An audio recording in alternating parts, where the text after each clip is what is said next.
It's a surreal feeling being told that you're so radioactive that you've become a public health risk and have to be sequestered in a lead-lined hospital room, quarantined from others.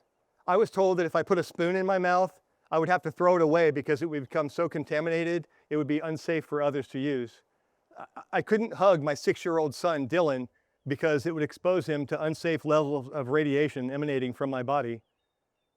But that was my life in the summer of 1997 when I was being treated for thyroid cancer.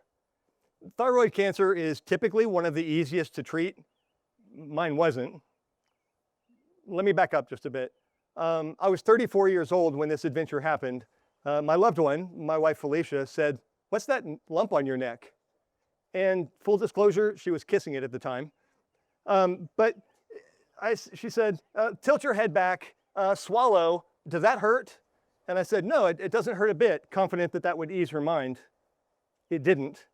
She happens to be a nurse, and she knows that lumps that don't hurt are often not very good. So she continued poking and prodding my neck and said, "What does that feel like?" And I said, "It feels like I'm trying to swallow while somebody is choking me. What's the big deal?" And she said, "Well, smartass." Okay, she didn't actually say that, but I could hear it in her voice. This could be something serious, like cancer. At that point, I knew that she was pretty worried, so I tried to become a lot more sincere. "Okay, loved one, I don't know what this is, but there's no way I've got cancer." 13 days later, I had my first surgery. It was a frantic pace of tests and biopsies and scans and appointments juxtaposed with an amazing, mind-numbing, agonizing amount of waiting. And waiting. And waiting. Was it cancer? The fine needle aspiration biopsy revealed atypical cells, so it was inconclusive. The frozen tissue biopsy during the actual surgery, same result, non-cancerous. Great news. But just to be sure, we're going to send tissue samples to a thyroid specialist in the area for more results. Of course, more waiting. A few days after the surgery, I had a fluid buildup near the incision, and I had an unscheduled appointment with Dr. Osetinsky, the surgeon. I also asked him about the pathology reports, and I stressed to him that I wanted him to be completely candid with me. He said the results were inconclusive. So they sent tissue samples to Stanford University, the Mayo Clinic, and the Armed Forces Institute of Pathology in Washington, D.C. I paused a second. The Mayo Clinic, as in the Mayo Clinic, and the Armed Forces Institute of Pathology? I suddenly felt like I was in the middle of an X-Files episode. So I turned to look at Felicia. I looked back at Dr. Osetinsky and said, "Is this standard operating procedure?" I kind of half chuckled when I said it, and he kind of half chuckled back. "No, this is a bit unusual. The pathology reports indicate a partially encapsulated follicular or papillary carcinoma." I was like, wait, carcinoma? That means cancer. So it was official for the first time. I had cancer. But hearing those words, this might be surprising, I was actually relieved. I wasn't happy, but I was relieved. At least now I knew what I was up against. As we left the appointment and stepped into the elevator, I took my loved one's hand and said, "Are you okay?" And she said, "Do I have a choice?" Choice is a powerful word. I chose to educate myself. I looked at some of Felicia's medical textbooks, and I did some research on this new information sharing system called the World Wide Web. Remember, it was the 90s, so that was still pretty new. And I was drawn to books with titles like The Cancer Conqueror, because they described someone who had beaten cancer and lived to some 5 or 10-year survival rate. At first, those books really inspired me. And then they pissed me off. Did I have to wait 5 or 10 years before I could call myself a cancer survivor? And what if cancer kills me? Does that mean I failed? How long do I have to wait before I could say I beat cancer? And what criteria should I use? And then I remembered something, an experience that I've come to understand as the most important interaction of my life. I was a sixth grader at Our Lady of the Rosary, a Catholic school in the small town of Green Hills, Ohio, just outside Cincinnati. And Mrs. Purvis, our teacher, gave us an assignment to interview somebody and then write an article based on the person that we interviewed. Oh, and she said, find someone interesting. So being a procrastinator, I waited until the night before the assignment was due and I went to my mom. Mom, I've got this assignment I'm supposed to do. I'm supposed to interview somebody and I'm supposed to find somebody interesting. I can't think of anybody interesting, so can I just interview you? Yeah, I know. So now I'm the baby of 7 kids. I've got 3 older brothers and 3 older sisters. So by the time I was 12, she had pretty much seen it all.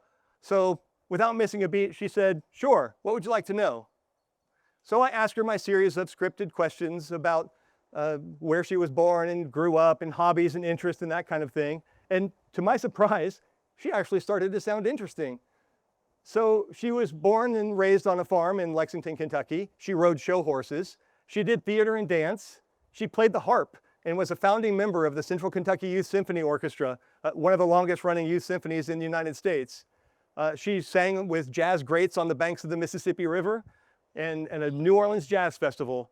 And as a child, she was even invited to sing on stage with Satchmo himself, Louis Armstrong. Then she kind of casually said, I probably could have been famous, a big star. I was like, wow, now we're getting somewhere. But then it hit me. She wasn't famous. She wasn't a big star. So I asked her this question, Mom, does it bother you that you weren't a success? So again, remember, she had seen everything at this point. So with a poise and a confidence that I couldn't comprehend, she said, I am a success. I wanted to have a big family, and I did what I wanted to do. Clearly, she didn't understand the question. No, Mom, you said you could have been famous, a big star. Does it bother you that you weren't a success? My education continued. I didn't want to be famous. I didn't want to be a big star. I wanted to have a big family, and I did what I set out to do. At 12 years old, I had no idea what she was talking about. A little over 20 years later, that lesson saved me. Facing thyroid cancer, her words came back. I am a success, she had said, because you get to define success on your own terms, not based on some external superficial standard. So it really was that simple. So would I have to wait 5 or 10 years to say I'd beaten cancer? Not a chance. So to the astonishment of family and friends, I started telling people that I had beaten cancer even before I had the second surgery. I would say, I still have cancer. I've just decided I've beaten it because I'm not going to let it control how I live my life.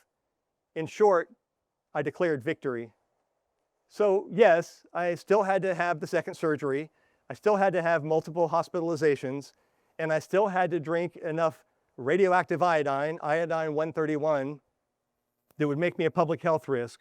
First, 30 millicuries, and then 6 months later, 100 millicuries, and then 6 months later, 200 millicuries, because that pesky cancer had metastasized into the bones of my left shoulder. It wasn't getting cleared as fast as it typically would. And as I said in the introduction, that made me enough of a public health risk that I had to be sequestered in a lead-lined hospital room for 3 to 5 days after each dose. But each of those experiences now wasn't something to dread. It was something to be embraced as part of my life's adventure. Success for me wasn't going to be defined by what happened in my body, but what happened in my being. Success for me was writing a book called Cancer at 34, Life's Next Big Adventure, even though I never published it. Success was getting to go back to work less than 12 hours after I got out of the hospital because I wanted to, not because I was expected to or because I had to. And success was finally getting to keep a commitment to my son Dylan to take him to an amusement park when I was hypothyroid and could barely function. I declared victory 2 years before I got the all clear. I am a success. Thanks, Mom. And thank you for listening. And in case it hasn't dawned on you, you get to define your own success as well. You get to define your own success as well. Love and hugs. I'm Shawn.